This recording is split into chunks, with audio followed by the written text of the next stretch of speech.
ZEE5 ಇರುವಾಗ ನೀವು ನಿಮ್ಮ ನೆಚ್ಚಿನ ಶೋಗಳನ್ನ ಎಂದಿಗೂ ಮಿಸ್ ಮಾಡಿಕೊಳ್ಳುವುದಿಲ್ಲ. ಅದು ಸಂಪೂರ್ಣ ಉಚಿತವಾಗಿ. ಮಾವ, ನೀವ್ ಹೇಳ್ದಂಗೆ ಹುಡುಗ ತುಂಬಾ ಸಂಸ್ಕಾರವಂತನೆ. ನಾನೇ ಅವ್ರ ಹತ್ರ ಮಾತಾಡಿದ್ದೀನಿ. ಅಕ್ಕನ ಅವರು ಹೂವಿನ ತರ ನೋಡ್ಕೋತಾರೆ. ಅಂದ್ರೆ ಅರ್ಚನಾ ಯಾರನ್ನಾದ್ರೂ ಪ್ರೀತಿಸ್ತಿದ್ದಾಳ? ಹೌದು ಮಾವ. ಹಾಗಾದ್ರೆ ತಡ ಮಾಡೋದು ಬೇಡಮ್ಮ. ನಾಳೆನೆ ಆ ಹುಡುಗನ್ನ ಮನೆಗೆ ಬರಕ್ ಹೇಳು. ನೀನು ಹೇಳಿದೆ ಈ ವಿಷಯ ಕೇಳಿ ನನಗೆ ಎಷ್ಟು ಖುಷಿ ಆಗ್ತಿದೆ ಗೊತ್ತಾ? ಮಾವ, ನಿಮ್ಗಷ್ಟೇ ಅಲ್ಲ, ನನಗೂ ಅರ್ಚನನ್ ವಿಷಯ ಕೇಳಿ ತುಂಬಾ ಸಂತೋಷ ಆಯ್ತು.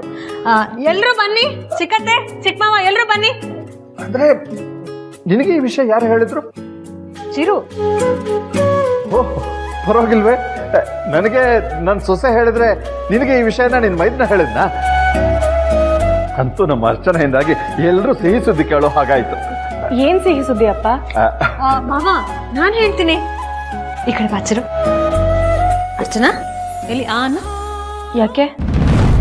ಮೊದಲು ಸಿಹಿ ತಿನ್ನಮ್ಮ, ಆಮೇಲೆ ಗೊತ್ತಾಗುತ್ತೆ.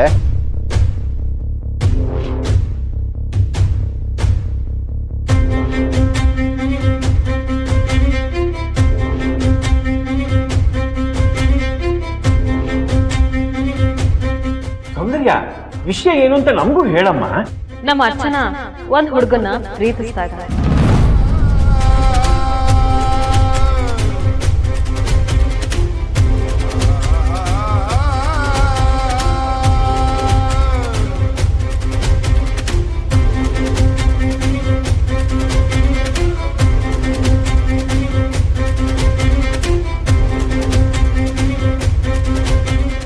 ಅಂತೂ ಇಷ್ಟು ವರ್ಷ ಆದ್ಮೇಲೆ ಅರ್ಚನಾ ವಿಷಯದಲ್ಲಿ ಒಂದು ಒಳ್ಳೆ ಸುದ್ದಿ ಕೇಳೋಂಗಾಯ್ತು.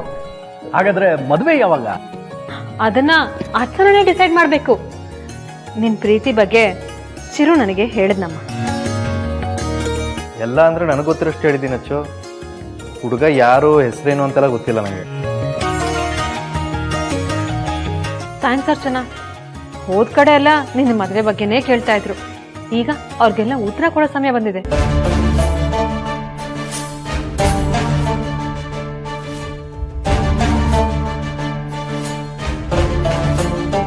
ಅಕ್ಕ, ಬೇಗ ಹುಡುಗನ್ನ ಮನೆಗ್ ಕರ್ಸಿ ಮದ್ವೆ ಮಾತುಕತೆ ಎಲ್ಲ ಮುಗಿಸ್ಬಿಡೋಣ.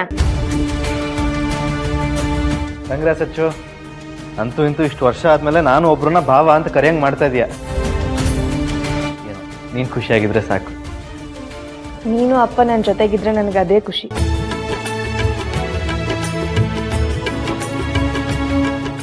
ನಮ್ಮ ಚಿರು ಜೀವನ ಈಗಷ್ಟೇ ಸೆಟ್ಲ್ ಆಗಿದೆ. ಹಾಗೆ ನಿನ್ನ ಜೀವನನೂ ಸೆಟ್ಲ್ ಆಗ್ತಾ ಇದೆ. ನನಗೆ ತುಂಬಾ ಖುಷಿ ಆಗ್ತಾ ಇದೆ. ಅರ್ಚನಾ, ಬಾಮ್ಮ.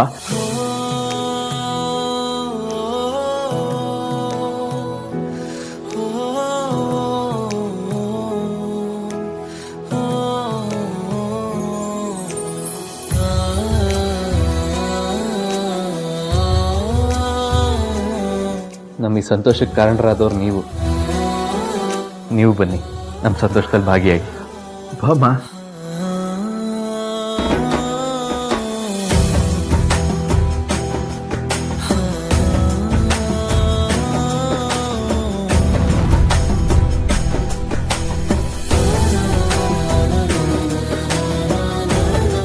ಆಹಾ ಆಹಾ, ಎಂತ ಫ್ರೇಮು. ನಿಮಿಷ ಒಂದು ಫೋಟೋ ತಗೊಂಡ್ಬಿಡ್ತೀನಿ ಪ್ಲೀಸ್.